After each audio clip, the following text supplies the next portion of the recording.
Hi everyone. It's Friday. I don't know what the date is. It's Friday. It's been a pretty crazy week here. If I look tired to you, that's why I'll mention briefly at the end. You don't need to hear about it at the beginning. But just so you know, in case I'm looking worn out, that's why. I'm going to talk to you about a small piece of information that came in a conversation that I think is really valuable to possibly shifting your perception on how things are going on now and in the world in general. I'm standing in front of, I actually just chose this spot. I can't remember the name of this plant. The plant with the long green leaves, but they create when in Russia they created something called Ivan tea out of it. It was sort of the kind of like green tea in Slavic countries. So we have all of this, thousands of them. And so I'm going to make some Ivan tea pretty soon, do the full process and see what it's like. I've tasted some of the leaves, just dried them in general, and it tastes pretty good. So,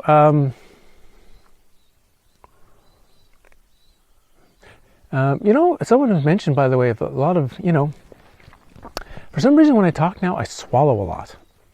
And I acknowledge that. I never used to do that like 5 or 10 years ago. I don't know if it's like years of stress or insanity or changes in the frequency. But anyway, it's getting to what I'm going to talk about. Frequency changes. And I was having a conversation with Patricia. Some of you might know who that is. We were just having a casual conversation about life and seeing things and how we're going about and maybe doing a talk in a few weeks together online. And in the course of that conversation, she said, it's really only like 1% of the population can really see what's going on right now. There's only like 1% that really see how big of a lie we're under. And it was like a churning moment in my mind, like, right, we always hear about the 1% that controls everything. And it's then presented like it's a gigantic pyramid, and this 1% is at the top, and they're in charge of everything. And of course, there's only 1% of the 1% that really does anything. Then there's 1% that kind of knows everything. And then it's presented like the 99% is just somehow filtered down in the control structure. And where does anyone actually get knowledge from? Where does anyone actually get wisdom from? Where does anyone get... And as soon as Patricia said that, I knew that model, the way it's been presented to us, is flawed. There is a 1% that is seeing clearly, and I would say, of course, there's 1% of that 1% that truly sees what's going on in absolute, total clarity, but there's 1% that has a pretty good idea what's going on. We're not seeing a pyramid. You're seeing a diamond. You're seeing a diamond. You're seeing a pyramid on top and a pyramid on the bottom. The pyramid on top is the control mechanism, is the ability to, from that 1%, take the human mind and put it into a control mechanism. The bottom pyramid, the one that everyone thinks is bad, the going down, but the bottom pyramid going, what you might say, into the earth or into wisdom. That pyramid is for humans who can see, who have wisdom, who have knowledge, who still have old gifts, old understanding. So there's a 1% moving upwards to the top. If you're moving up this pyramid ladder, actually you're moving deeper and deeper into control. If you're moving down the ladder, you're moving deeper and deeper into freedom. Of course, you can, if you want, you can reverse the pyramids if it's better for your own mindset. But I think it's nice because we're always given this, spirituality always likes to give this idea of you're always rising, you're always moving up, you're getting better from the rest of the population, you're going higher. When in fact, I think it's a much better metaphor to think of it as the lower pyramid. You're not getting higher, you're not getting better than anyone, you're going deeper. Which makes total sense from the standpoint of going inward, from the standpoint of exiting Plato's cave. You're not rising, you're going deeper. But think of this as two pyramids, one on top of the other. With in normal situation, there'd be the average population would be right at the 50% line. So at the 50% line, some are a little bit locked into control, and some locked into in trying to have a little bit of freedom, and that's the normal structure. The more you reach the elite 1%, the more you're getting locked into the system. The more you're reaching the 1% of like people who watch videos with crazy people like me, you are, you're getting trying to be more to freedom and knowledge and wisdom. And it now makes more sense when we talk about this download, or this frequency drop. So Matt came up with the idea, and remember I did the whole thing with the birds in the tree and whatever. But now if you think of it, what's really happened is, if we use this new metaphor of the two pyramids in a diamond, the old frequency space was 50%. What's been done is somehow that middle point where the seeker of freedom and the seeker of safety or allowing them to be controlled was at 50%. It dropped.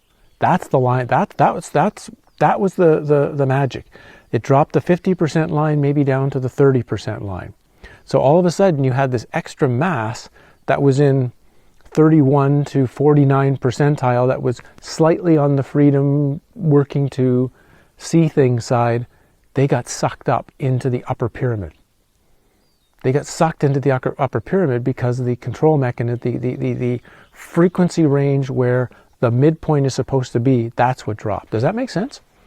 I'm seeing this more and more now. That is a really good. How it was done, I don't know, but that makes a perfectly good description. So before you had, as usual, maybe it wasn't always 50%. Like, who knows? Maybe for a long time it's been 60-40 or something. But whatever. That midpoint, what the midpoint line represented, dropped. And so this makes complete sense. It makes complete sense that it doesn't matter that there's this control group at the top of the pyramid that's running all the things, and poor little us. We got the whole other side of the pyramid to work with. We've got our own. We've got our own complete side to it. And really, we're looking to only raise the bar of the minimum. We're not looking to raise ourselves. We're looking to deepen ourselves, but we're looking as a group to raise the bar of the median in order to have a few people who are on the other side move to the lower side of the pyramid. I don't know how well I'm explaining this because I haven't had a lot of time to think about it. I just had the conversation with Patricia a couple days ago, and life has been pretty difficult. But that pretty much, I think, sums it up. And if you start taking that metaphor in, and don't believe me just because I'm telling you, right? Who am I again? Don't believe everything I say. Just this is something though that's really become on my mind now, and I think if you guys do some contemplation on this as well, I think some really interesting things will come to you from going through that. It's not one pyramid with a group at the top and all of us poor people at the bottom. There's two pyramids, one on top of the other, and the bottom part of the pyramid, the freedom part, has just as much power as the top. It's just how the humans in the two pyramids relate to the people in that group. Now, don't think the spiritual community or the so-called spiritual teachers are in this 1% or even at the lower part of that bottom pyramid. They're not. It's also, in the last few weeks, I've seen very clearly that the so-called people who put a label on themselves, right? Awake, special, enlightened, knowledgeable, we know something. The more you now look based on the crisis we're in, they know nothing. I don't mean nothing in the good sense, in the sense of they know nothing as in nothingness. I mean, they know zero about this reality. They only know how to find a way of denial to where they are, denial to what's going on, a little place of personal happiness that they can sell and make a profit out of. That's it. And anything that pushes that possible profit margin gets ignored, pushed away, denied, or even attacked. So interestingly, the ones who try to claim that they're the ones who have answers for you, they're the ones that you should be turning to in times of crisis, in times of the very crisis itself, have no clue what's going on. So, yeah, there's a lot of little things I've just said in this small package, but I think you get where I'm going with it. Yeah, I think that's really all I had to say.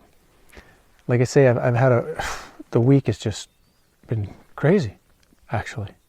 I live, without going into detail, I had to use so many of the techniques I put into the last video and a lot of others in the staying sane video. I've actually had to work to stay sane this last week. I've actually had to work at it, just where I live, not like dealing with the world like I was talking about. Oh yeah, when you go to the world and you have to go to the mall and go to the grocery store and go to the bank or whatever, you have to deal. I mean, literally, the place I'm supposed to feel peaceful and calm and rejuvenated has been bonkers. And I think it's going to be bonkers continuously. And I'm going to have to, unfortunately, make a change from here. Because if you don't have a home base where you feel you can recharge and feel strengthened, it's not good. What I am seeing, though, is what is interesting about it is the microcosm of the macrocosm idea. So the insanity of the world is I kind of mirrored on the insanity here in some levels. And it's been seeing that again, you can't really try to change or fix the insanity, which I tried to do when I came here. I thought, I could see, if this was just done differently, and if we started doing this, and if this was changed, things would run easier here. And even though I've talked about that in my videos before, I tried it anyway. You're guessing how that all turned out, aren't you? So again, it's a reminder of learning what you can do in here, learning in the dream in general and your own private dream. It's seeing that there are small changes, small changes that have happened. But if you try to move to changes or try to push things that are really high up on the to fix list, the dream itself, or this place in the microcosm will push back. And so you have to go with really small steps. You have to know what little thing you're doing, what change you're working on, and what your purpose is. And then you can have some success. Again, if you're trying to fix the whole world from all of this situation we have right now, it's not going to go far. But if you think, if the bar is now at 25%, the difference between those who are willing to be controlled and those who are focusing on freedom, you raise the bar to 30%. We're not trying to raise it to 75 or something. We just need to start by raising it to 30%. How do we bring the frequency back up a little bit to where it's supposed to be? Because as the frequency goes up, if this midpoint between the two pyramids and the diamond goes up a bit, there will already be shifts. More shifts will happen. More we'll start seeing a little bit more of where things really are right now. So I think that's all I had to say to you today. But this idea that I had with Patricia, I think is really, really important. And we'll take that into an interview at some point. Well, I don't call it an interview. We'll have just a nice conversation, similar to what I had again with Michael and Emily. We had another one of these trilateral commission. This one started on the circus. Last one was Bob Ross, right? And this one was a circus. I thought, where are we going to go with a circus? We actually went to some pretty interesting places, actually. It was a really interesting conversation. My Melt podcast still isn't up yet. I don't know when that's going to happen. I've got another one coming with Jay Widener. This one's going to be quite spectacular, actually. He's lining up quite an array. It's not just going to be him and me. It's going to be a number of people all discussing the fairs in the 1800s and what this knowledge means. So it's going to be quite a thing. I don't know when he's going to put that together and when we're going to have it, but that's going to be also quite a thing.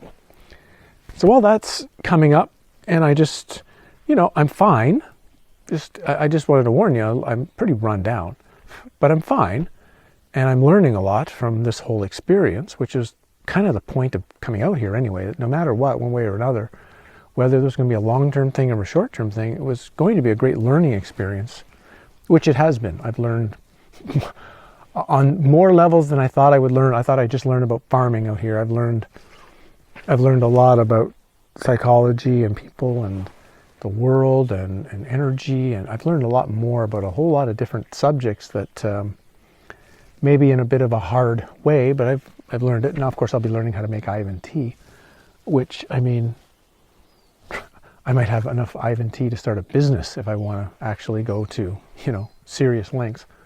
But it's supposed to be I've heard it's supposed to be very rejuvenating, very calming, a very powerful tea. It just has a lot of steps in making it. It's not a simple process to do it right. There's fermentation involved, and there's rolling, and there's drying, and there's a whole lot of process to it. But I'm going to learn it while I'm still here, and I've got all these plants just and this is just one area. I mean, there's like 50 areas like this. There's like thousands of these plants around here.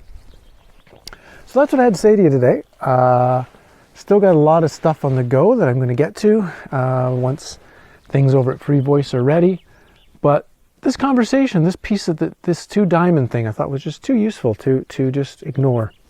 And yeah, it digs into the frequency drop and where we are, and shifts the perspective of weak, powerless me at the bottom of this giant pyramid that I can't move up and don't want to move up, because all it shows is, well, if I move up the pyramid the way it's presented, well, I'm just with these idiots. I don't want to be with them. But when there's the second pyramid, now we're moving downward to all the people we really want to be with. Because in the old structure, well, where were they in the pyramid? Where were those people? Where would someone like me or you be in the old? There's only one. We're all fit in this one pyramidal structure. How could you find us? We wouldn't fit in that structure. I don't know why that didn't clue into me that the whole thing couldn't be right. Diamond, of course. As above, so below. There's one going up. There's one going down. You have to choose which one you want to be in, and know that the one you're in has just as much power as the other one, just in an inverted way, right? Okay. That's the video for today. I'm going inside to have a tea. It's cold, and yeah, we'll see you in a few days, and maybe Rob will have everything ready at Free Voice, and we can start rocking and rolling over there too. Cheers.